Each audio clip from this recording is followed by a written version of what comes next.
Some decent performances in other champions, but with such a top-heavy champion pool, they've obviously gone for the gambit, throwing their young player to the wolves. First game, it's not like he was shocking, he just couldn't get it done in a high-pressure environment. And interestingly, we have an Annie ban, actually, from KT, now that they are on that blue side. You mentioned those Annie statistics. That's another loss for Annie, actually, that last game, but still a very overwhelming 70+% win ratio within champions here in Korea. Kalista, the first ban on the red side. Given that poke and control mages have been so popular, Annie's one of the few ways to deal with it, especially from the support position. And wow, we're going really deep on the support bans. Only Alistair really looms as one of those real top-tier supports.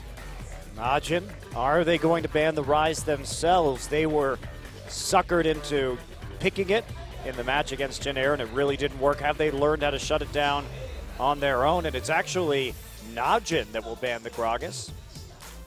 Interesting to see where Rek'Sai falls in the priority. We've seen first pick Rek'Sai's come out in a couple of series. Suddenly, if you lock in Rek'Sai on KT, what does Watch have left? Maybe even the Lee Sin. Such as Jin Air against NaJin in the last match. They really showed how powerful that Rek'Sai can be with a good jungler against NaJin EM Fire. And there's the Alistair, so it looks like they are setting themselves up for that first pick Rise or the first pick Rek'Sai. NaJin could leave Rise up again and think that they're going to get it in the first round of the draft on the red side. 3 bans against Pure. Mentioned already, 8 and 6 games respectively on the Alistair and the Nautilus. Of course, we saw Annie, I believe, for the second time come through from this team, so going to also be extended champion pools in the support role. The Rise auto ban comes through. Rek'Sai first pick looms as a very popular choice. That has to be it, I think, for KT.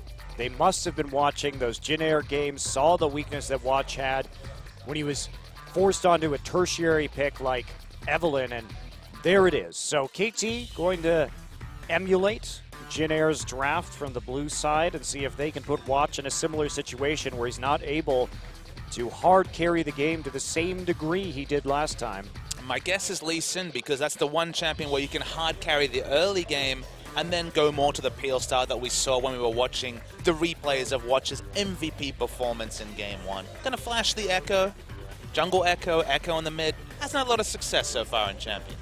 No, it definitely hasn't been a big pickup here in Korea. Of course, some players have had some pretty good experiences with it in the West. And let's say the word yet when we talk about the picks. Yeah. This champion does so much that I'm sure Echo will really push out as a top pick. But for now, teams just haven't really worked either playing around him or even really mastering which role is optimal for this champion.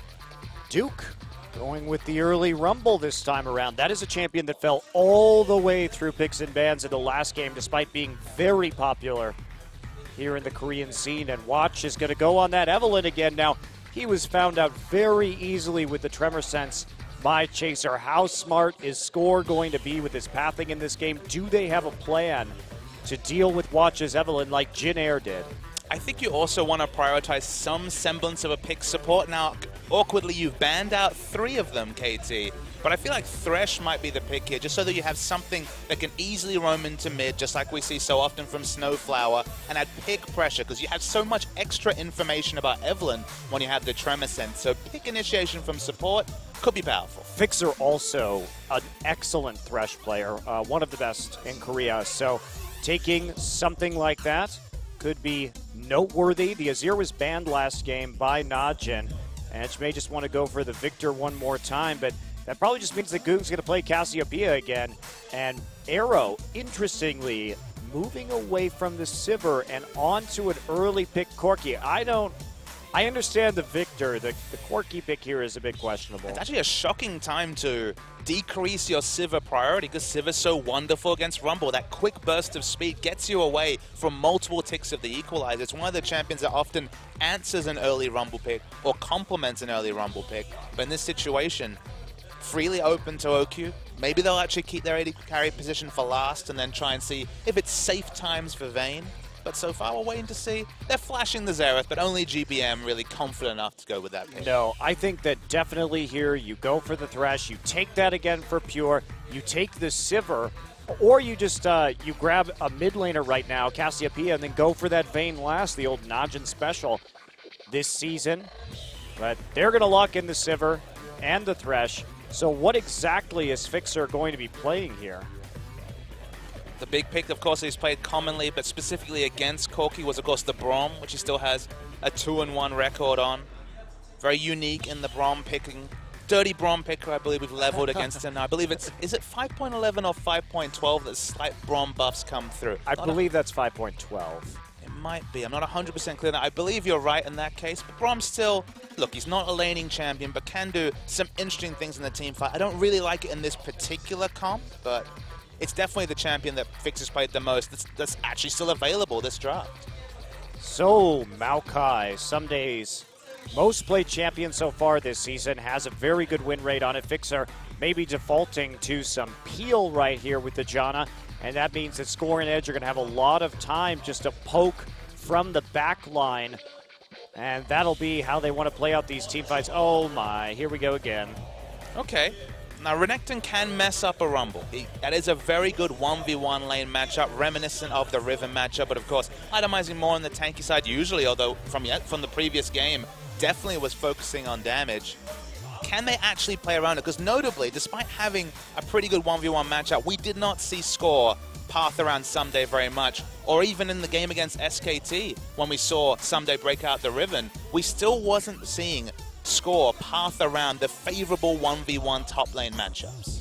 Also, KT here is really committing to kiting. They don't have any form of primary engage whatsoever. You're going to have to get pretty lucky to get in slice and dice range. Speaking of kiting. Yeah, and I think that something like a poke champion would be very good for NaJin right here if they can get it off, but instead they're going to play the Cassiopeia, also a great champion for kiting. NaJin with the engage. Watch has to be there with the flanks in order to make this work, but KT, they can't fight if they get behind in this game, and NaJin has a position on a Dragon or Baron. They do not have any tools for engage whatsoever. They are entirely reliant on NaJin coming to them. And after having a perfect game, NaJin, in terms of the Dragon, 5-0, KT still opt into a comp that really needs to get an objective snowball and force the enemy to come to them. You talked about the fact that Watch could be initiated. You can just use that ult for disengage. Both these teams can play the disengage game, so the critical factor, what we're both looking for, whoever can get control of the neutrals, whether it's the outer turrets or specifically the Dragon, should have a massive compositional advantage against the enemy. The thing is, at least NaJin can engage. They have Sivir, they have Evelynn flanks, they have the equalizer to start off these fights. KT has nothing. Best case scenario, it's like Flash, Slice and Dice W, or Flash on Burrow is Rek'Sai. That's it. Those are the only tools. So I'm very wary of this KT composition. They have to get that lead. NaJin at least has a bit more flexibility. And someday, he needs to make this Renekton pick work. He needs to make us believers. It should win the 1v1 matchup, and maybe the top lane pressure will be enough to parlay everything else. All right, let's get into game 2. KT versus NaJin.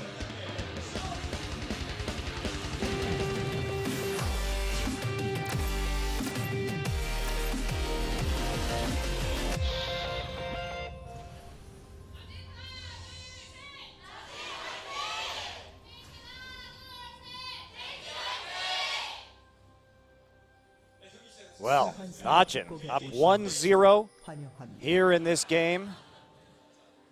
As we get into game 2, KT really wants to get into this one. Oh, wow, we have an entire sentence being written here. Where's Chober when you need him?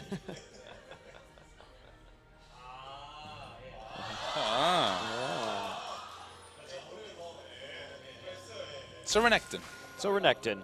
We know what he does. Although he was toned down a bit in the laning phase, we're expecting Duke to build primarily for the equalizer, primarily in terms of magic penetration, maybe work towards a Zhonya slowly. But this should be a laning matchup that Someday excels in. Weirdly, though, we've seen Someday pick the Riven into Rumble. We've seen Someday now pick the Renekton into Rumble. Both those games, Score hasn't been pathing around Someday very much in the last few series, despite picking what is on paper excellent laning matchups. Yeah, good gank. Well, it was a bit of a lane swap in that last one, and you know, now are we going to see standard lanes look like Thresh and Sivir heading up to the top side? So if NaJin can dodge standard lanes again, that, just like last time, is going to be a pretty strong advantage for them. The main difference this game is that Arrow is on Corki, so at least if he gets that solo XP, he'll have that earlier power spike, which he was lacking in the last one. And Someday just going to go after the Raptors here after scraping his blade against the ground incessantly, and Okyu will freeze. The 13-minute Trinity Force bore all the advantages NaJin needed to get the Dragons, to really take over the bottom side of the map. That was what got them their big victory. So that's what Arrow will be trying to emulate. Actually, Okyu walking up to the blue buff as well. He wanted to see what was going on. They played very aggressively. Going to lose some CS as a result of that movement, however, and Duke and Watch not really penalized. Pure is just going to walk in circles right now until his Trinket Ward comes up. Pop it right down next to the blue buff. The isolated mid lane matchup, exact same one. Goong ran away from it, but it was mostly a non-factor between these two mid lanes. The game was played around mid lane last time out. KT knows there's not going to be anything in this top side. A Fixer may have gotten eyes on the Gromp, so they're just going to go do that as we speak. Still a blue buff right there. It's being pinged by NaJin at the moment, so they know there's a chance to 3-buff. Again, KT thinking that there may be a port from Duke, but Duke just not going down into that lane, of course, for the second game in a row. They're going to wait on this. Someday, back at base right now, going down to the bottom side. We could see a lane swap here, depending on how much damage can get down onto this turret. Still a freeze from Okyu in top. So because KT actually got to lane late, remember we saw them taking a journey over to the blue buff, freezing wasn't as much of an option. It was always going to push either slow or fast. It wasn't going to be perfectly frozen like Sivir was able to push up in top. So what they've managed to do is go for the fast push around it. Evelynn and Thresh certainly won't provide too much. In fact, drawing out Rumble's teleport to try and keep this turret up. Well, they know it's a 3v3 right now. Arrow taking a pot shot at Pure. Pure still level 1. 4v3 into the turret. What are they doing? Score just gives up first blood. What was that? Yeah. That was curious, Monte Cristo. That was quite curious indeed. Very unnecessary death right there for Score. And, you know, what they were trying to do in this was to get Someday into lane against Duke. But it didn't work. And now Watch here on the bottom side. Ooh, taking a look for this gank right now. He's going to be seen by Someday, so he's not going to actually get any damage off. But the entire thing, KT, what they wanted to do, so we saw Someday recall. That means that Score is sitting at that turret to help proxy the wave so they can reverse it, so that Someday will have a long lane to play against Duke in and use that Renekton advantage. Instead, Score gets caught under the turret and dies, and therefore that advantage kind of just evaporates. And 2 games in a row, this is what's happened in the early game. Remember, in the previous game, Okyu got the solo kill onto Someday to really set behind Someday, entered lane against Maokai, even or behind in both experience and items, notably only had a Doran Blade after his first back. In this situation, Okyu's able to freeze top, get solo experience and gold once again is donated over to NaJin. So early game rotations and play from KT. First, almost getting 3-buffed multiple games and then just dying unnecessarily. It's not really what we expected from a team that at the start of the season, honestly, was one of the best at executing both the early game and the rotational game. Yeah, it's been a bit of a fall for them, certainly. But by that token, too, NaJin has been pretty consistently on the rise. Since they've stuck to this one roster, you can really see the synergy developing between the players. Edge getting poked out here by Goong. Goong just having a field day in that mid lane. Score may be coming for a gank right here, but not sure Edge is going to be able to really follow up on that. He is highly poisoned right now and doesn't have a death ray. Despite this being a battle for they know Watch is there. Score is coming through, gets the chilling smite on Burrow as well. Will there be enough damage? It hits level 6, very low, flashes away though. Watch is very squishy but gets away as well.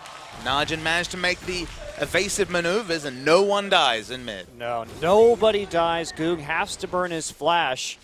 So no summoners expended by KT Rolster. That ultimate for ultimate, and that means that there's going to be some denial here in the mid lane, depending on how much CS Watch wants to take at this point in time. But Okyu, again, very far ahead. The side lane so in favor of NaJin Empire. And when you make a lane swap like that after the minion waves have gone down, you're just going to miss some CS. That's it. You have to take that penalty if you want to go back to standard lanes after starting out in the swap. Absolutely, as Someday once again has a CS disadvantage, so both carries quite a long way behind their opposite numbers, despite the tender age, 7 minutes only into this game. If NaJin go on to win this series, Montegris, they would have lost 3 games. Notably, they'll finish 4th in terms of this half of the season, only having lost to the likes of Anarchy in the first series, which was a bit of an aberration. It was the first series, and then you're going to talk about losses to SKT and Jin Air, of course. So, honestly, that's really good reading if you're a NaJin fan. Yeah, and especially this team that had such a poor showing in the spring season, the most frustrating team easily because of their amount of talent on paper that you really had to feel you're a NaJin fan was not being used optimally with all of the roster swaps and the promising players not being used in a lot of the games, and as well as OQ's individual performance being rocky, sometimes showing some incredible highs, but also some very questionable plays at times that cost his team either finishing a game quickly or entire games, period. And now everything seems to be evening out where they're finally able to grow and really start to live up to their potential. And look, OQ did encapsulate that reputation with some rocky moments in the previous game, but crucially, the macro play was actually really good, and despite the fact that, once again, their lanes were winning, which has kind of been something they've always been pretty good at, the laning phase, because they've been playing the macro side of the game well as well, even with the slight brain fades, it didn't make a sizable difference in the game. You know, I'm a bit questionable about that too, because even that one time that OQ kind of valked in and then had to back off with the Lantern, he knew the Lantern was there, and actually that aggressive move kind of sucked KT in into continuing that fight, which ended up very poorly for them. So Edge here going to get Petrifying Gaze. There's the slow. Shield comes in from Jana. Goong a little bit low. Flash forward for Edge, and there's the tornado. Goodbye, Goong. Edge with the kill. But the roam from Fixer is the true MVP. What wonderful timing, and Edge. Look, he could have been defensive. He could have just gotten out, but understood that with the exhaust and the flash available, there was real kill pressure onto Goong. So he wondered, especially after an objectively poor display in Game 1, could Edge make it work under the lights in front of a big crowd? But he's done really well. Yep, turning that around, and they knew the flash was down from Goong also, so yet another reason to gank that. What? So scratch that last comment. The overstay against Evelyn. Wow, that is rookie error right there for sure. Not respecting a professional jungler on Evelyn. Can, of course, naturally have its downsides. Watch just using his flash and his ultimate to kill him. Someday wants the turret kill. There's the equalizer. It goes down, but Duke in a bit of trouble. Has to be lanterned away as the tides are turned by Score and Fixer for KT. So first turret. Why would you recall right there? Very aggressive recall. That's a solo queue recall right there. Steps away from the safety of his own turret. You know he was in the shop as well. I'm going to get a big item buy. I'm feeling pretty. Oh. Look at this sick advantage I have on Goong. All right, let's go for it. Well, Edge, gotta dot your I's and cross your T's there, little 17-year-old buddy. Very, very tender age, 17 and a half, so. Doesn't it make you, we were talking about this before the cast. Oh, Fixer actually going to get hooked right there. Shield down. Fixer going to be taking a visit to the black and white screen. Something his compatriot Edge is obviously very known about. In the bottom lane, though, they're getting on to Duke. No equalizer available. We saw it used a moment ago. Renekton certainly does very good damage. You have to worry if you score, but confident enough, and they pick up the kill. Yeah, just the dominance right there enough. Watch going to respond with a blue buff on the opposite side of the map. OQ still with the lane dominant CS score right now. Has that Avarice Blade to keep on snowballing it also. So pure visits there for a couple of Relic Shield procs, get some gold onto your support, and then back off. So this game, much more interesting. Teams answering each other tit for tat, successful ganks from both sides.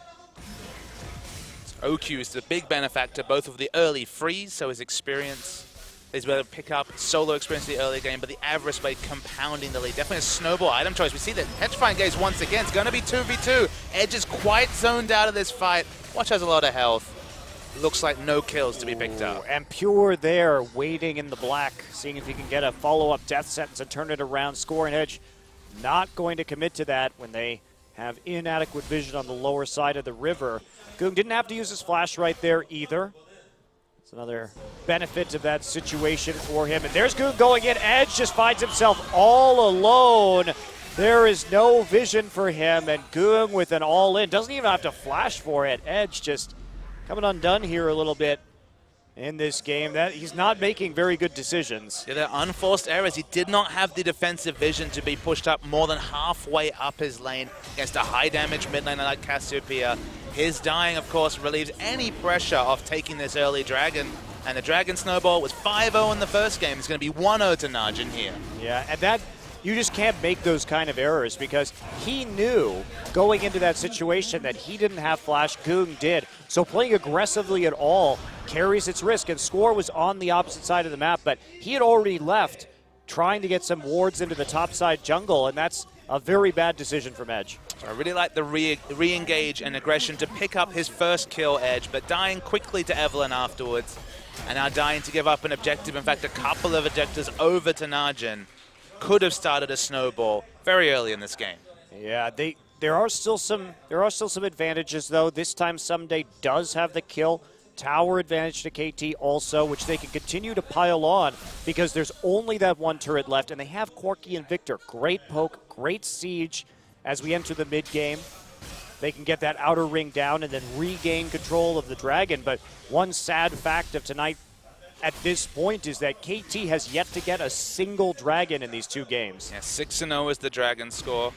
Arrow doesn't have the Trinity Force. This is, of course, the timing when OQ, with his 2 kills, had already picked up Trinity Force. So won't have quite the turret killing pressure just yet. In fact, he's just going to go farm in an open lane. So not going to be even threatening any objectives on Corki around the 15-minute mark. NaJin rotating a lot of members top. They want to break this top lane, and they want to do it right now. They want to force the dive here if possible. Score is waiting to turn something around if he can. Someday's actually just going to get hooked and blown up. Dominus goes down. That's going to be a finisher on top of the equalizer. So Someday just walking forward into the enemy team. A lot of disrespect. Gets hit by the death sentence. I don't know why you would walk forward like that. Seems like KT just not playing well around these turrets today. Something is off in their communication. Score giving up that first blood very awkwardly, and now Someday not. I mean, that was, you don't walk up right there. I mean, who's walked up so far this game? Let's actually just take stock of it. Score, Edge twice, and now Someday all just playing disrespectful, not safe, not having vision, and even having a lot of immediate threat. For Score, it was the turret in a very early turret push. For Someday, it was 4 members of the enemy team. Unforced errors is really the only way I can put it. They're really making it easy for NaJin, actually. There's not much to NaJin's playmaking ability this game, honestly, because they're getting these breaks in terms of who is walking forward, who is recalling in very poor locations. Now they're taking advantage of it, and that's led them to a lead, but Fixer going to try and make a pick on a Pure right here. Lantern is down. He's got a flash. Had his flash available, so he won't be guilty of the aggressive walk-ups that KT have been able to do. Some days free farming in bot top. We see the same story with Duke in bottom. Still waiting to be made a believer of the Renekton, though. I think we're going to be waiting a long time, Papa Smithy. Well, we might not see the Renekton again. Maybe Jin will play Yasuo again in the next match, and we can have head-scratcher pick night. But you can just get a Doran shield and you're immune to Cassiopeia damage, right? I hear that's true. You know, it's a good lane matchup, honestly, Yasuo versus Cassiopeia. You could block her from getting a lot of Twin Fangs down on you, but outside of that lane, that's where things get a bit dicey. Jin going to the meta certainly is a major proponent in their rise, though of course we'll talk a lot more about that in Series 2, which, you know, with all the mistakes from KT, might not be far away. Yeah. I'm very surprised to see the NaJin we're seeing tonight after those Jin games, because they looked just absolutely destroyed that day by Jin. Didn't really look like they were doing much at all, had no pressure, had no control of the tempo, but NaJin just making KT march to the beat of their drum this evening. It looks like an entirely different team. Watching the CS values and items, no real massive pickups. Trinity Force from Arrow, though, is quite a significant one. It's a couple of minutes later than Oki was able to pick it up in game 1, but that's just purely by virtue of being the only member of both teams to not have a score involvement. But you have this Corki, and you have a Sivir who is knocking on the door of an Infinity Edge right now. Average Blade probably about 300 gold as well by this point. Yeah, so you have to be worried that this power spike timing window is quickly shrinking, and now more pressure onto Edge. Edge has both summoners, though. It's worth knowing that with the build that the Renekton has been going, we saw more Malmortius and the early magic resist in general last game, because you're not going to have a high health pool, can actually sit on the equalizer for quite a long time because he's purely itemized magic resist. Maybe he'll be able to do consistent damage in the front, tussle up with the Sivir, who's always had trouble dealing with these big tanks, especially in the early game, and prove the point. He's actually very low on the map, but that's only because he's taking Grom. And there we go. Hook lands, but no real follow-up. Goong, level 11, but not wanting to commit with his ultimate. So this is the bad part. We talked about the lack of engage on KT. They have to have the early position on this dragon. They're getting it this time. They are. We see that bottom wave since they pushed it up. KT must be in this position to contest the dragon. They have to have NaJin come to them. That's why I expect Duke to use a teleport early. Something Marin likes to do is just teleport to a turret rather than trying to be impactful with the teleport as if he was a teleport home guard Maokai or Hecarim. The other option, just group with your team early. Be there 5 members to be able to take vision. As you mentioned, if NaJin have vision control, KT just have no way to force anything. Well, they've let NaJin into the river right now. They fell back just a tad, and now NaJin getting their own wards up. Pink ward in the brush. Crab to the side of KT, but the dragon has spawned, and KT doesn't have a good way to engage this unless they make a pick. Watch is going to be seen with the tremor sense. Trying to zone out Oki. Oki just walk around, though. Edge has 1,400 gold in the bank. Arrow has 1,200. There's a lot of unspent gold, whereas Duke went back and bought a Leandri. So this equalizer is going to be doing a lot of damage. No Aegis completed yet. Definitely more optimum shots coming through for NaJin. So if KT can kind of delay out this dragon, go back, spend their gold, there'll definitely be a team fight around dragon that can look to fight on fairly equal footing. But for now, they're actually more just committing to the split push. Well, they have control over the side waves. That's how KT wants to play this one. Did you die a little? I did. From all your casting. Duke just going to clear waves in top. Watching the vision game, there's a nice pink ward onto dragon. Just going to be cleared out, and just vision creation and deletion basically been the story of the last couple of minutes. This dragon has just sat idly. Yes, it has. So interesting that NaJin doesn't really want to commit to this. I feel they have that big advantage, and look at all that gold onto Edge in the mid lane. He doesn't really have much to fight with right now. NaJin certainly could be taking this in a very good position. And remember, if we do see a team fight, when you're sitting on 1,800 gold and your team's 2,000 behind, that's an effective 3,800 gold advantage from NaJin, purely just because of bad shopping times for Edge. He does seem to be getting exposed in this series for being a rookie player, not having that same level of foresight as a lot of the veterans in this game. NaJin should start the dragon. They move that minion wave. Pure instead is just getting chunked out. Takes his Phosphorus Bomb, Trinity Force proc from Corki, and moves away with his tail between his legs. Now, maybe he needs to go shop. Does this open time for Edge to get his massive shop in? Has Neil's a large rod and then some if he chooses to back. They don't have vision of him, though. This is not the time to shop. Side waves are pushing forward. He cannot go back right now.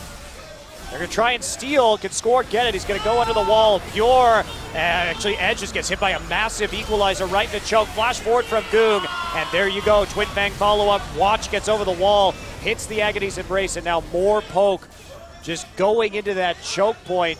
NaJin unable. Oh, actually, they did get the dragon right there. And now they're going to re-engage Someday, slicing and dicing out. And there we go. Score with the flash on Burrow. Arrow finds himself right in the sights of Duke and OQ. Duke picks up the kill. And now they're going to go back into the mid lane, and that's it. You see how many flashes had to be used. Scores had to flash on Burrow and to some get degree, back into that fight. And some degree, NaJin open themselves up for the re-engage. Understand they still have the more powerful item timings. They still win 3 for 2 of the trade after taking the second dragon. Still a dragon shutout 20 minutes into game 2 of the series for NaJin. Yeah, and that dragon, look at how methodical it was. NaJin playing a very safe game here, waiting until they had the side wave control, then going in on it. You have to wonder why Edge is the one walking up to the unwarded brush. He was the one most aggressively positioned. It's a very nice flash ult from Evelyn. They could have just backed away. They'd already picked up a kill. They'd already picked up the objective. But at this point, they choose to re-engage. They hit the death sentence and then leads to the flash on Bar. You can see, you mentioned flash has been used. Everything has been used here by KT, and they still lose the engage and also the dragon. Yeah, Duke getting very scary in this game.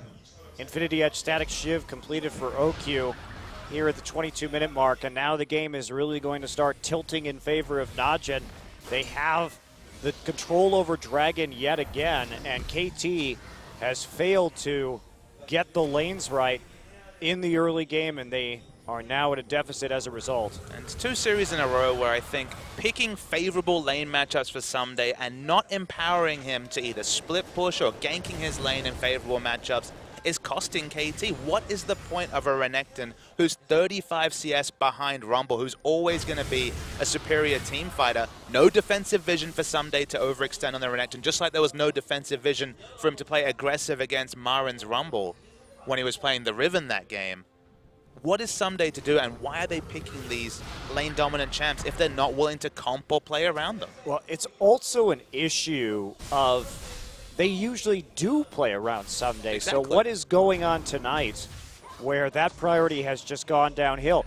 I think that they thought they were going to get the 1v1 or the 2v2, the standard lanes in these games, and then they had a game plan for that, but they played the lane swaps very poorly, giving up first blood both times rather needlessly in a lane swap situation. I mean, especially this game where Score walked up, terrible, got flayed and died under turret for no reason at all while the freeze was on and topped by OQ. Just losing in both sides of the map, unforced, was a big problem.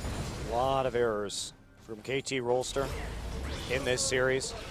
You're not going to take that away from NaJin, though, who has, I think, come in tonight with a very clear game plan, honestly, and just absolutely vice-like control over the Dragon Pit at the bottom side of the map. It'd be quite a statement of intent if NaJin could win a 2-game series and never give up a single dragon to KT, and not even have paid for it in anything. They're ahead in kills, they're even in turrets. It's not like they're trading dragon control for something else in either of these games. And that just says so much about NaJin as a team, too, and their evolution as shot callers over the course of this season, from the solo queue train wreck of spring to this level of patience and map pressure. And it reminds me a lot more of the old NaJin Shield roster, which would win with those side wave pushes and the super minion pushes and just avoid fighting you forever. And all NaJin fans are going to take away from that statement is it time for NaJin to make their triumphant return to Worlds? Oh boy. Watch is destined. You can't stop him. You just cannot stop Watch from attending Worlds. Someone put that guy on a flight list. That's the only way. Of course, KT, having never been to Worlds. Much to your chagrin, of course. Well, it's, you know, KT, they tend to show up big in the summer season, and yet the spot at Worlds continues to elude them. Okay. Arrows, bullets, nobody can make it. I'm used to it, Papa Smithy. I live a life of disappointment as a CLG and KT fan. Man, the eternal suffering of Monte Cristo, not what I expected to be your biography title. But with those two teams, man. At least you liked Samsung before it was cool, and then they got good. Yeah, I was the hipster Samsung Blue fan that was like, wow, there's 2 GSG guys on this lineup. Actually, I think there even was 3 at the time with Easy Hoon still there. And yeah, they turned out pretty good. The only OGN event I managed to attend was a spring finals, and they just happened to make it and win it. So I am destined for greatness when it comes to the teams I follow. I'm still a Samsung fan now, though. That's not going so well. I think there's some bright spots, though. True. All right, well, here comes the siege in the mid lane. Just more play around this dragon, and why would NaJin do anything else? They can easily snowball off these dragons. They're playing this comp absolutely as they should. Just keep forcing KT to engage into you. That they don't have any way to do it. Our flash is available, so you'd have to think NaJin's being poor with their position if even those flashes are relevant. Melee champions need to get into melee range for their CC. A lot of control over this particular choke. Somebody's going to walk through it himself.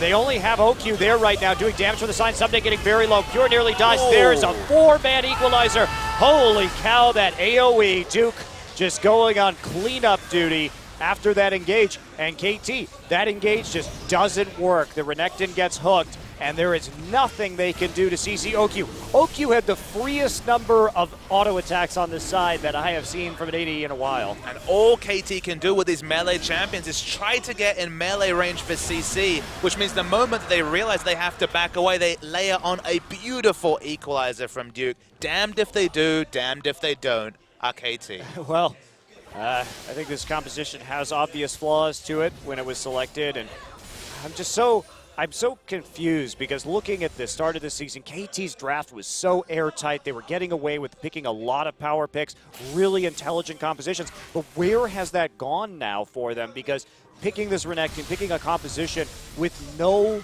engage means that this Renekton is never going to be useful as long as NaJin keeps just pushing them into these face checks. NaJin realizes this. They set up on the dragon every time, and KT doesn't have a choice. And it isn't just the compositional picks, Montecristo. It was the rotational play from KT as well. I note one of their first series, it might have been against Anarchy. It was very early in the season. They fast pushed down the turret of Ixu with Sivir, which of course has been one of their big pickups. Fast pushed it, ensure that the lane would reverse push. Hecarim went top with no... Uh-oh, here we go. Edge going to get engaged, but actually OQ comes in from the side with just an auto attack. OQ just had the red buff stolen away from him by Score. Anyway, continue. Early in this game. Yeah, they engineered a reverse push against a no-flash level 4 Hecarim and then just pathed Score on Rek'Sai to top and ganked him, and it was just all very clean, had a lot of forethought. Here they're drafting comps that have power. For example, Renekton and Rek'Sai are going to really win a skirmish battle top against Rumble and Evelynn, but we've never really said the words Renekton and Rek'Sai together because he's never ganked the lane. And now that is just outside of the realm of possibility. OQ, he basically has no threat this game. And as a Sivir, that is highly problematic because if you leave a Sivir with no threat, well, Sivir happens to then become one of the highest DPS AD carries because she has that ricochet and the auto attack reset, can do an absolutely ungodly amount of damage. The only thing that usually prevents her from doing that is the short range and the threat of engage, but without that, might as well just be free autos. And if you just roll your head through all the games you've cast, Montecristo, how many times have you said a Sivir who fights so aggressively with her tank line, usually in less than 500 auto attack range, has had little to no threat? It's one of the most risky champions to do the damage, but can do it so well if there's no one in 500 range to do damage to her. But this game, as you mentioned, it's melee range or nothing for KT, and that's just serving up kill after kill to OQ. Arrow's going to get caught out here, has to Valk. OQ coming up from the bottom side. Taking a look at items as well. Someday, going for the Black Cleaver again, except this time there's not the same synergy that he had in the last game with that Sivir. Corki and the Victor not going to be really benefiting from the stacks he puts down to the same degree. CDR is helpful in a fight, but I completely agree. You need at least one true AD champion to be able to synergize. You could argue Score, but of course not building any true damage herself is the Rek'Sai. The Phage helps him navigate fights. Maybe it makes him a bit more sticky because the Rage passive gives him that 20 flat movement speed, but it's not really itemizing for team fights. He finishes the Black Cleaver. Now, he spent a lot of gold on offensive stats, and if he just gets kited and dies, it just, it's wasted gold. You know what's going to happen? What's going to happen? He's going to get kited and die. That's a spoiler right there, Monty, because that's almost 100% going to happen. Here's a question. Is it a spoiler if I'm actually a seer and can see the future? I mean, to me it would be, because I don't know that you're that. Now you're spoiling that you're a seer. I said, would it be? It's a hypothetical. If I did it. I see how it is. Yes. Conditional statements abound. What's the conditional statement for KT's victory here? If everyone DCs? Yeah, that's about the level we're looking at. Fixer gets caught out. Watch the follow-up damage. There's an equalizer. Are they going to keep going in? Yes, OQ's just going to flash. Edge of the front lines, but he's going to get torched by Duke and poisoned by Cassiopeia. Goong with the kill onto Victor. And NaJin looked to be turning this into a Baron. We're going to see the wave clear in mid. Who's alive? Certainly not score. Now, he does have the ultimate available when it respawns, and there is a tunnel towards the blue buff, but 20 seconds looking like a hell of a long time when the Baron's already at 4,000 health. Yeah, that is going to be very rapid. Cassiopeia and the Leandries doing their work on the Baron. NaJin cleanly grabs the purple worm. And Arrow just getting caught out right here. OQ isn't blown back, actually looked like, because of the spell shield. And then you see that once again the equalizer comes good, mostly for the CC effect, but the triple flash play from Pure was what really allowed them to come out to this fight with more than one kill. Great fight from NaJin, finding Arrow by himself. I loved OQ's aggressive flash right there, getting more and more damage down after the Duke equalizer and the follow-up on that ability.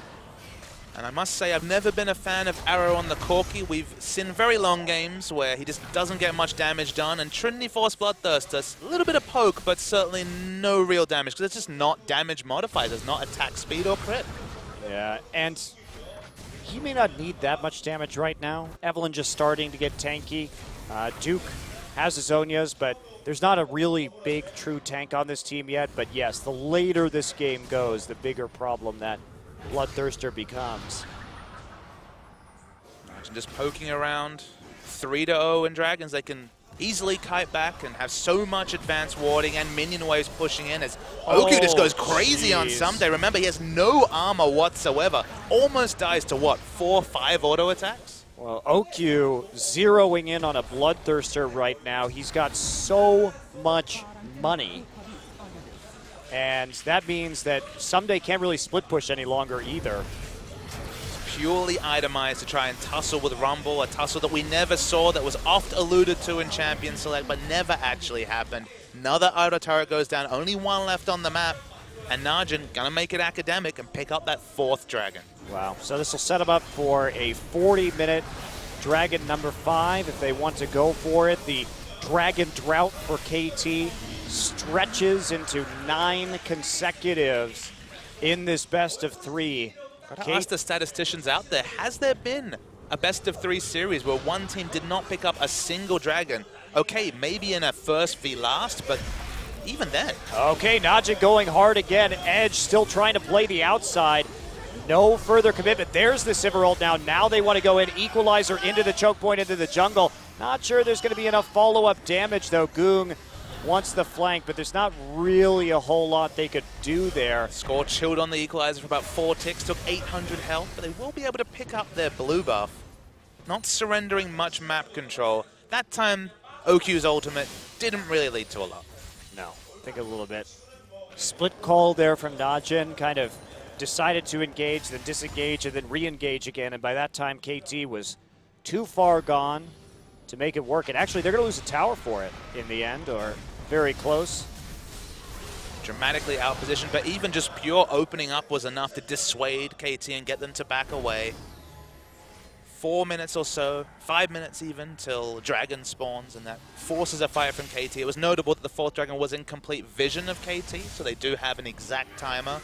But is there a fight they can win 8,000 gold behind with this Renekton that really hasn't contributed much over the course of these 2 games? With their very large lack of engage, you have to think that the best situation is some sort of vision advantage where Someday happens to get flash over a wall and get onto OQ instantly. It's about the best you could hope for in any situation here from KT. It's just not many percentage plays for KT, and that's how they drafted. They went for something very linear. They knew they had a lot of melee champs. They knew they needed to win the laning phase quite extensively. That's the ultimate use. That's going to be a flank onto the carries of KT. Duke gets right on top of Arrow, going to Zonias just to keep himself alive. Fixer has to flash out of that. Someday flashing as well, but OQ on the hunt, and that is a dead crocodile.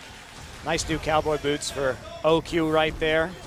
to go along with his motley crew. 4 items, pushing very strong into the mid lane. Still no true armored item, only just slight armor picked up. Duke's dueling against Arrow, has the flash available, overheats for the big damage auto attack.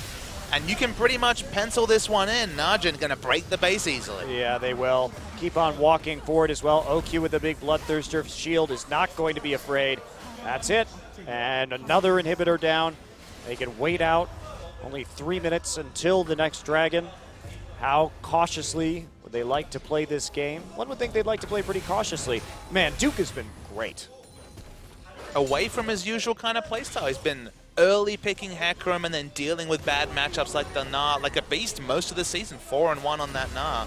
But now he moves over to the meta favorite of the 2 top laners we're going to see in the next match. Both Marin and Trace have been really prioritizing that Rumble, and you can see why. Even when whenever you can hit those equalizers, both the zoning equalizers and the layering of that spell have been lovely. Well, one thing about Duke that I've noticed is that while he does have that great laning phase, and he's very dive resistant, his fault is that sometimes he's a bit late to the party when his team fights. This series, he has been there every single time with his team to follow up at the right time, and that is unusual for him as a player. I know from talking to people that sometimes he's not the chattiest in terms of voice comms, and he gets rather quiet, so it has been an issue that I know NaJin has had in terms of getting him to communicate in the best possible manner with the team, but he's been really on point this evening. And honestly, putting him on Rumble duty basically forces that playstyle because you're not building Trinity Force like the Hecarim, you're not building damage in general, your turret pushing threat is quite minimal. You really excel in team fights, and he rushed the Leandries, he's been in position. If this helps him develop that side of the game on champions that do have that split push pressure, it could be beneficial for the team as a whole, as the Death Sentence does land, but not committing on a dive on score. No, and they're just going to back off right there. OQ taking the Lantern. And Goong slowly pushing up the super minion wave in the mid lane. It's a minute between Baron and 5th Dragon now. How do NaJin want to play around these objectives? They're going to have the Scuttle Crab vision, so guaranteed vision for the next 2 minutes around the Baron that's going to spawn in 10 seconds. Could be big. They cancel the back on Fixer, but don't look for much more. Well, they could just do it so fast. As Evelyn makes her way, Watch that now wants to get into this Baron pit. They don't have blue buff on Goong, so he's going to use a lot of his mana bar to take this down. Scores in the area, and Baron's at 5,000 health. TP coming in from Someday, and Pure trying to flay people backwards. Watch on the side. Here comes Duke. Someday just going to get kited out right there. Box zoning out the rest of the team, and that is Fixer falling also. Arrow on the opposite side. Watch dies. So does Pure, but where is the follow-up? OQ here chasing away Edge. Does he want to go for this? More poison down on to score. Duke with the flank. Can they get Goong? The answer is no. Goong gets a little bit of a heal there.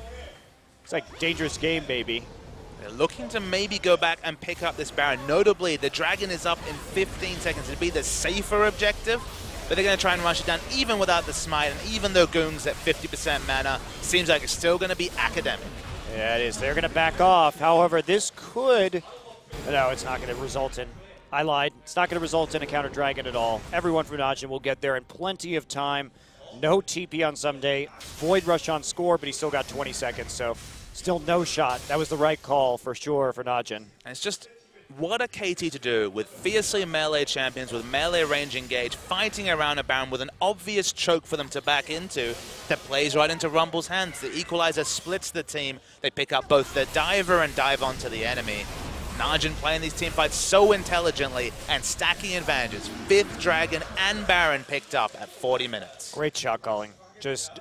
the Baron was definitely the right call based on the timers and the summoners and ultimates available. And just the terrain. It's just not team fightable for KT, which, look, probably tells you a lot about their awkward drafting this game.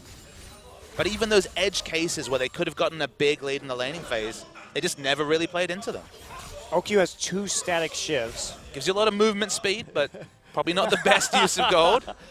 Yeah, could have gone Phantom Dancer, but whatever. Yeah, he probably didn't have the gold found dance. There's about 200-300 between the two, but I'm not going to justify the pickup. It's a bit of manners coming through in the items. I think this is a bit of manners coming through in the items. Yomu's Ghostblade probably would have been a better investment too if he was lower on the gold, but they're going to push up 5th Dragon Baron buff minions. Dive, take the turret, do whatever you want. Good luck to KT as they trying to hold out 2 5-Dragon games back-to-back from NaJin. I can say we have never seen that this season. 2 5-Dragon shutouts, Monte Cristo. Jeez. What a dominating performance from NaJin here against KT. We definitely expected more of a fight, but NaJin looking very tight and KT confused over the course of this series. They're being surprisingly defensive with all the buffs. Finally popped the ultimate from Oku, but looks like once again the team isn't coming into any sort of dive. They're just going to swiftly back away.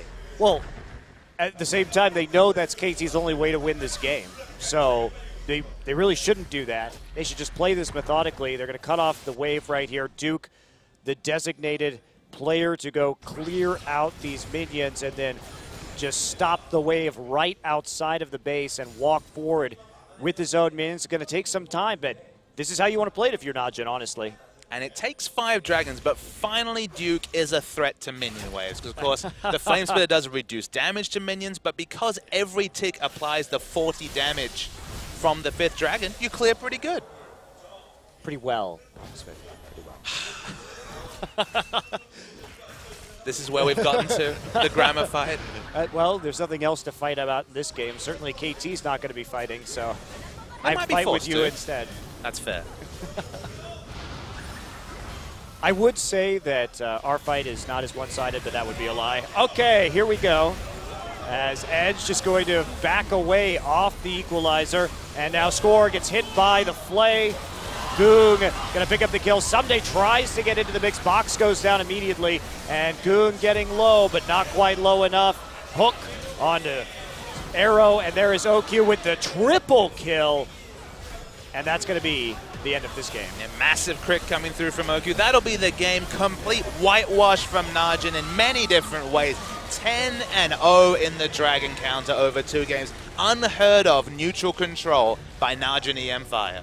And as questionable as KT was tonight, you cannot take away the fact that NaJin really showed some excellent shot calling, much better map movement than we've seen in the past. I was concerned after seeing that big loss to Jin Air, but they bounced back hard, and KT has to do some reevaluating in the second half of this season. That second round robin, Edge in particular, he got that advantage in the mid lane, but then lost it nearly immediately due to bad decision making. It's notable that Edge, look, he played 2 games against Speno. That was always going to be a one-side series. A fairly impressive performance against Faker in game 2 in a game that was, again, still very one-sided.